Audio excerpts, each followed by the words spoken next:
Here we have a 2010 model Ford C-Max.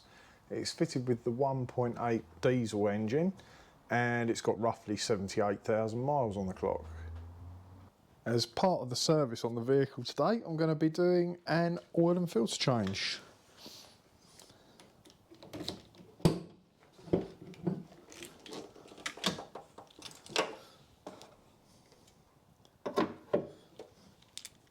And as I like to do with all of the oil and filter changes, I just pull the dipstick and take the filler cap off.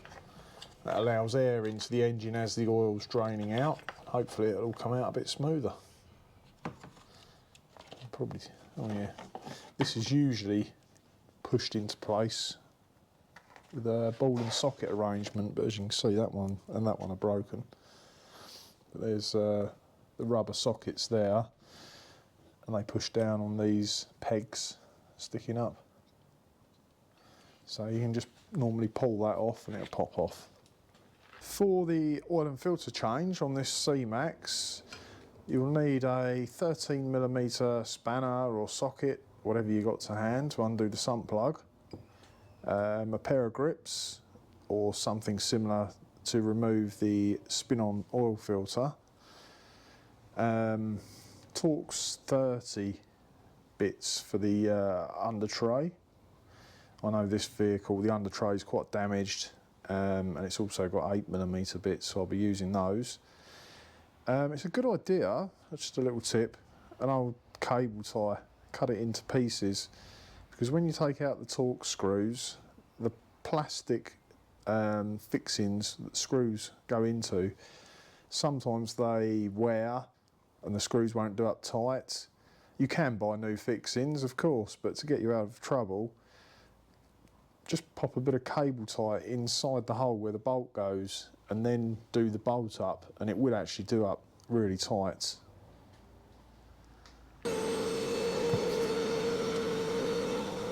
Right, sadly I can't take this right up in the air because it has a large roof box on it. I just don't have the space in here. As you can see, we've got a belly pan or under tray fitted. Sometimes vehicles have access panels so you can get to the sump plug or the oil filter. Unfortunately, there isn't on this one. Usually they are just Torx drive bits, Torx 30. However, someone's replaced a couple of the bolts, 8mm head, and we have a cable tie at the back. So I'm just going to go ahead and get this tray off.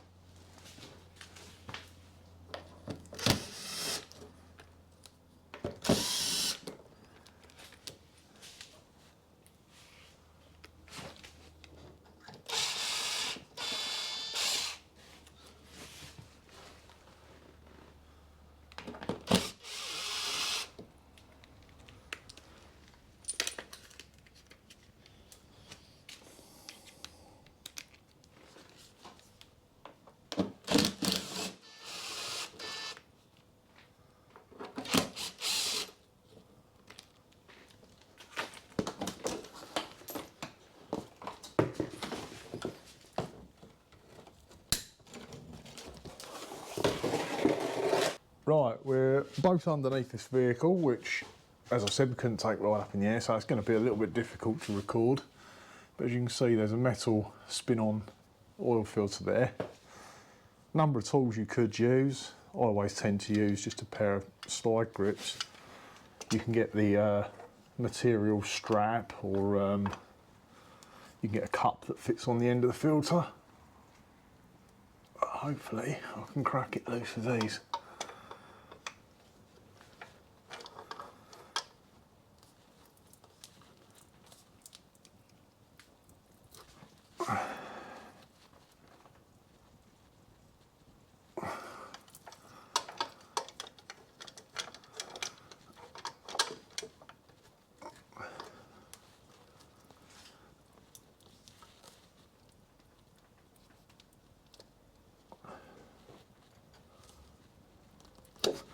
Well, it's moved a bit.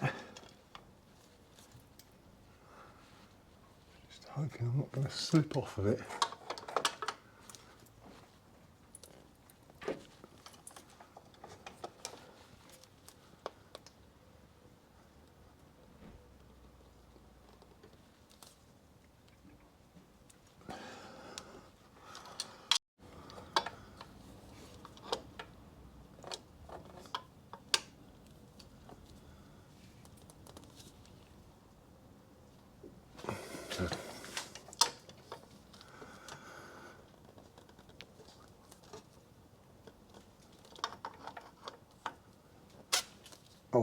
There we go. It's most likely just the rubber O-ring seal that's got stuck there. That's why it was so tight. Have a bucket or drain tray ready because oil will dribble out. There we go.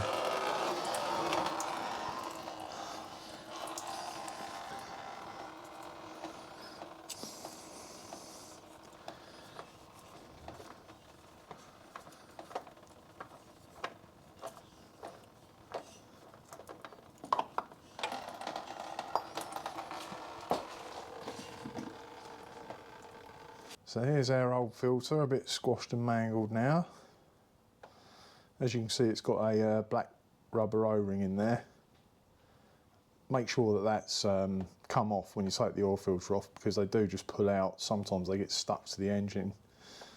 Now the new one, you're going to need to put some oil or grease, anything really on there. So I'm going to put some of that on there. That's it. And then just spin it on.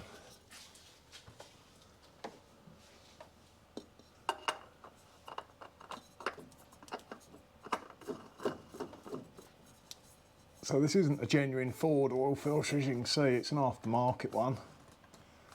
As long as you go to your outlet or supplier with the registration number of your vehicle, they'll be able to recommend the type of filter for you. You should be able to pick one up for under £10.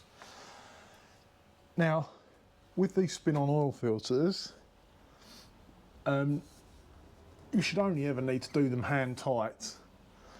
But I worked for Ford for many years, and for some reason the 1800 diesel, they do occasionally, I don't know whether they rattle loose or they settle, but they do occasionally start to drip.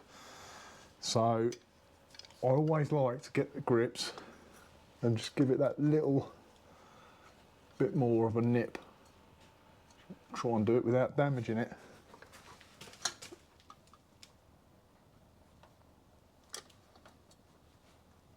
And that's it. That should do nicely. Right, so the sump plug on this engine, pointing out towards the back, it's a 13mm head size. I've got a 13mm socket here.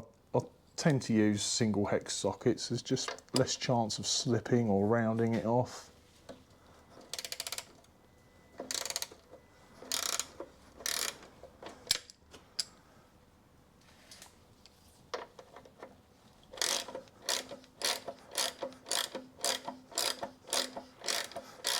It's going to be tight all the way out.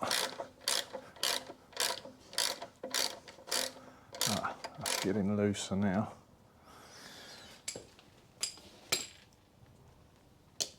So obviously have your drainer ready. The hotter the engine, the faster that'll shoot out. It's not that hot. Hopefully it won't splash everywhere.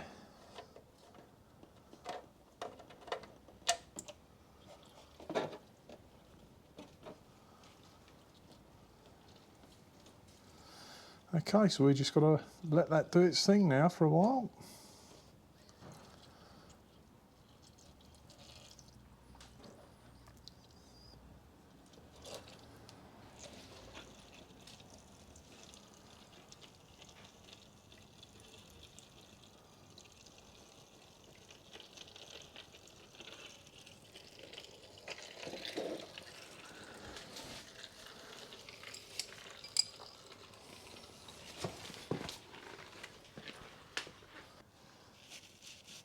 Sump bung here, or sump plug. It's worth checking. You can see a rubber O-ring seal in there. Just make sure it's not split or been crushed. They're normally good to go quite a few times. That looks fine. So it's slowed down to a steady drip now, which could go on for hours if you left it.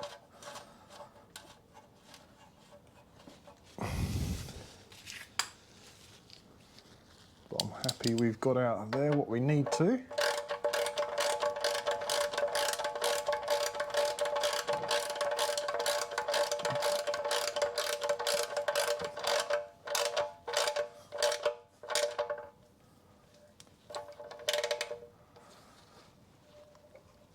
Nip that up.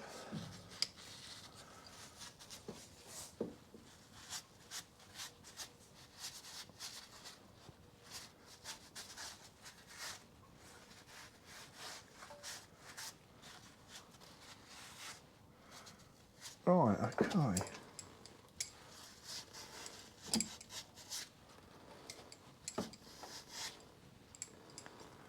Right, let's drop it down and get some oil in.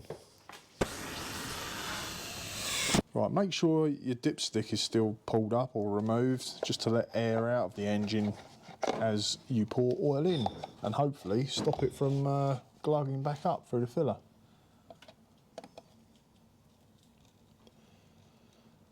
And when I picked up this engine oil, the supplier recommended 3.8 litres, which doesn't sound a lot to me. But we're going to go with about 3.7 to start with. Much better to slightly underfill and then top up in dribs and drabs, rather than putting too much in and having to try and drain off the correct amount. Money wise, you should be able to pick up a 5 litre tub for around about £50 at the time of recording anyway.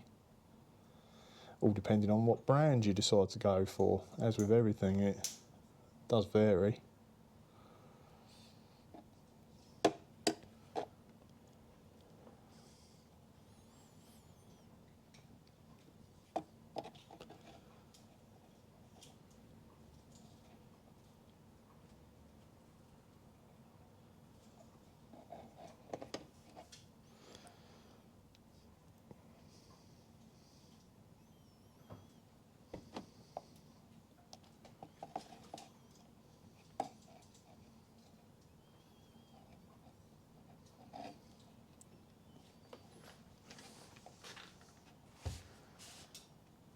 Right, okay, yeah. So we're about 3.6, 3.7 litres in there now.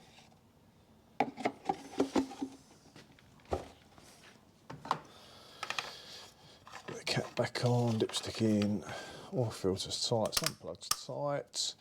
All we need to do is start it up, let it tick over for a few moments, make sure the oil pressure light goes out.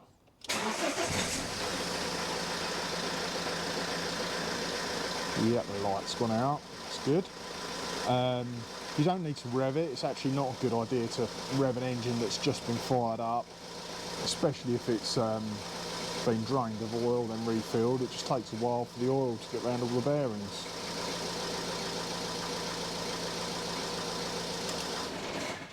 Right, that should do. So now we'll just let it stand for 3 or 4 minutes and then check the level on the dipstick.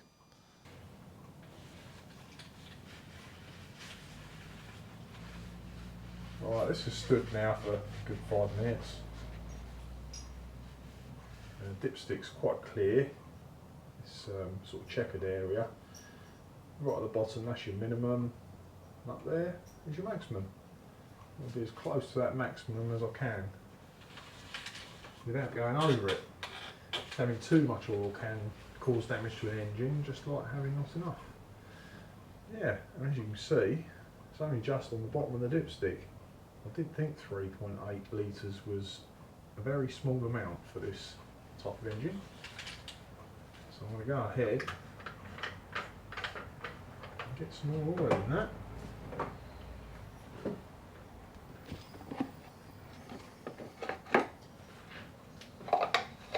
So that's got about 3.6, 3.7 in there. I'm going to take that up to 4.5. I always thought these engines held just over 5 from memory. Right, we don't need to start it up again, because obviously the oil has circulated and filled the filter and all the galleries. We'll just let that stand again for another 3 or 4 minutes, and hopefully it'll be somewhere in the middle of the dipstick.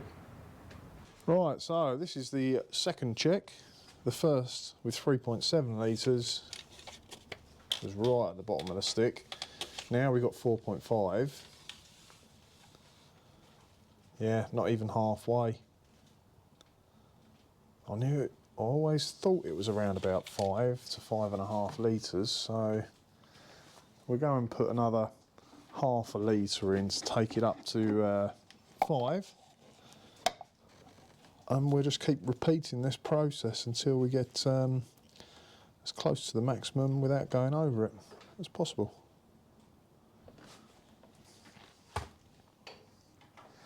Yeah, that's another half a litre.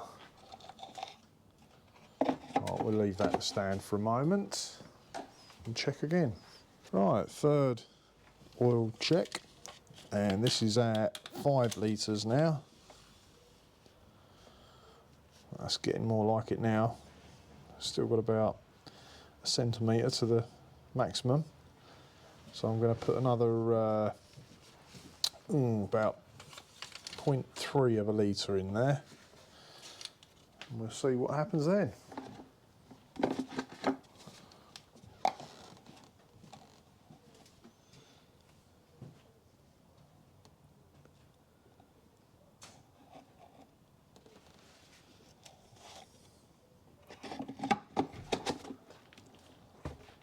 Leave that to stand again. Here we go again, 5.3 litres of oil. Make sure the dipstick's right in. I think that's good enough. We've got about 2 to 3 millimetre before the maximum. The longer the engine sits stationary like that, the level will slowly creep up just a little bit, just where the oil's feeding down into the sump. So dipstick in, fill the cap on, broken tray back on top of the engine.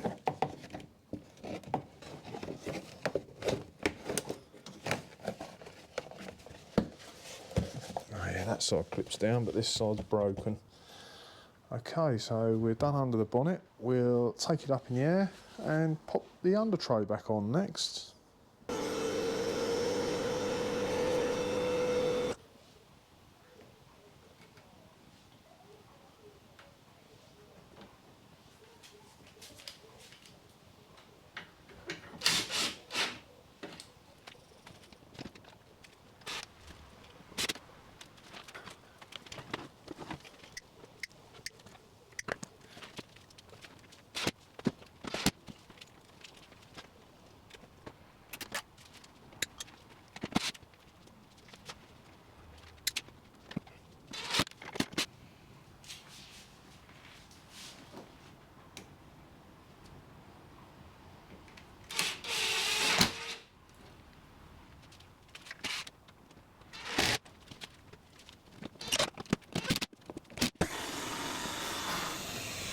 That just about brings the job to an end.